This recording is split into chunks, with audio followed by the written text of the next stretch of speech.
নমস্কার, আমি তুলিকা। আমার নতুন একটি ব্লগে আপনাদেরকে স্বাগত জানাই।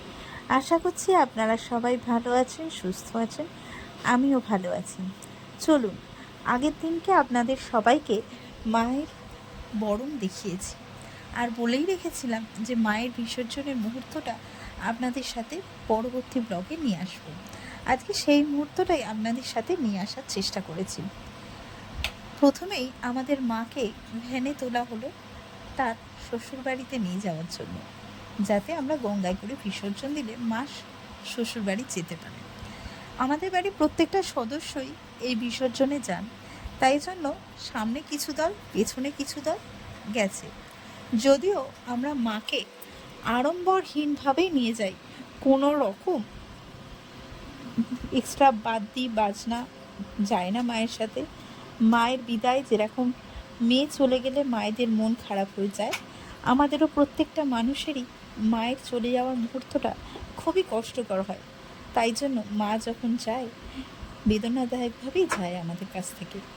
ওইদিকে মা নাচছে আর আপনারা দেখলেন আমাদের বাড়ির প্রত্যেকটা সদস্যই দাঁড়িয়ে রয়েছে মায়ের এই বিসর্জনের মুহূর্তের সাক্ষী থাকার জন্য।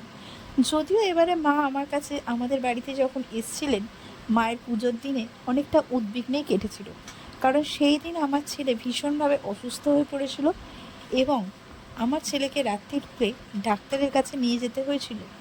সেই জন্য মায়ের কাছে একটাই বলার, মা পরের বছর তুমি যখন আসবে অনেক অনেক আনন্দ নিয়ে আসবে। এবছরও তুমি আনন্দ নিয়ে এসছো, অবশ্যই এসছো, কিন্তু মনে একটা দাগ থেকেছে মা গো, তোমার কাছে সেই সব মুহূর্তগুলো ভালোভাবে হয়তো আমি থাকতে পারিনি। তাই জন্য পরের বারে যখন তুমি আসবে আরও আরও আরও অনেক আনন্দ নিয়ে তুমি আসবে। ওই কারণে হয়তো আমার ভিডিওটা দিতে লেট হয়ে গেছে, কারণ আমি অনেকটা চাপের মধ্যে ছিলাম, যেহেতু আমার ছেলে প্রচুর অসুস্থ হয়ে পড়েছিল।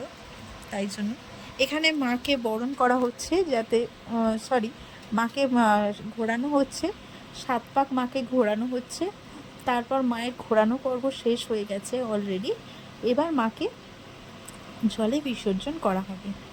এখানে আমাদের বাড়ির সবাই মাকে ধরে রেখেছে।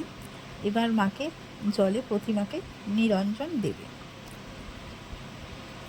এই যে আস্তে আস্তে, সেই দিনকে প্রচণ্ড পরিমাণে জোয়ার ছিল, আর জোয়ারের জল তো জানেনই আপনারা, ভীষণ টান থাকে, আর ভীষণ টান ছিল জলে অলরেডি।